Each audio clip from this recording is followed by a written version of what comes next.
One of the other big issues, and by the way, folks, you are listening to Take Action News on We Act Radio. Special thanks to everybody listening to us in Washington and Chicago, all our affiliated stations. The other big issue that confronted the Obama administration, and it's going to burn up everybody through the summer, and that is immigration reform. Comprehensive immigration reform passed the U.S. Senate with bipartisan support. 18 Republican senators joined the Democrats. 16 Republican senators, total of 68 votes in support of immigration reform. In the House, Republican House Speaker John Boehner has said that he will not allow a straight up or down vote on the Senate bill, that what they're going to do is they're going to break it into pieces and deal with issues like border security first, spending more money to secure the border, adding more border agents, and then maybe later in the fall, several months from now, maybe there will be a Republican proposal for a path to citizenship for the 11 million immigrants who are here in this country. Well, it's a huge political issue. It's also a huge policy issue. And former President George W. Bush actually weighed in. He was speaking at an immigration ceremony, and here's what he had to say about the need for immigration reform. We can uphold our traditions of assimilating immigrants and honoring our heritage of a nation built on the rule of law. But we have a problem. The laws governing the immigration system aren't working. The system is broken. So there you have the Obama administration getting a pretty good assist by former President George W. Bush. Without President Bush actually endorsing the proposal, he's essentially saying we need to get something done. The system is broken. And so you'd think that would add enough momentum to convince some Republicans to say, okay, well, wait a second, maybe politically we can't win with Hispanic voters until we get something done. And oh, by the way, the position we have now of essentially doing nothing on what the Senate proposed, that's a non-starter. But House Republican Speaker John Boehner is standing firm. The leadership is standing firm. And here's President Obama's explanation as to why something can pass in bipartisan measure in the United States Senate, but fail to even be given a vote in the U.S. House.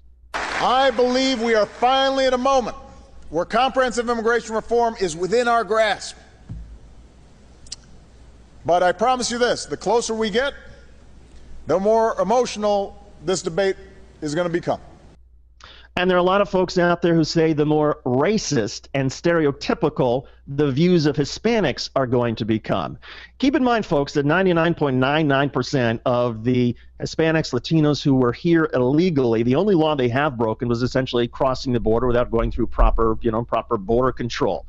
But since they've been here, they have obeyed the law. They have followed the rights and responsibilities of normal citizenship, although they don't have regular citizenship. And oh, by the way, that's driving a lot of companies and businesses crazy because there are no clear standards about how to treat these workers, and they're able to be paid for less than minimum wage because they're not citizens.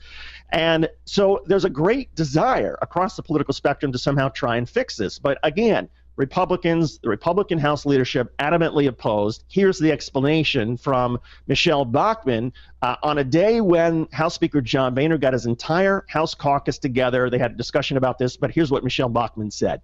There is no conversation until we actually secure the border. The border isn't secure, and the last thing we're going to do is vote for a bill that's going to hurt the middle class and steal jobs away from the middle class, depress wages.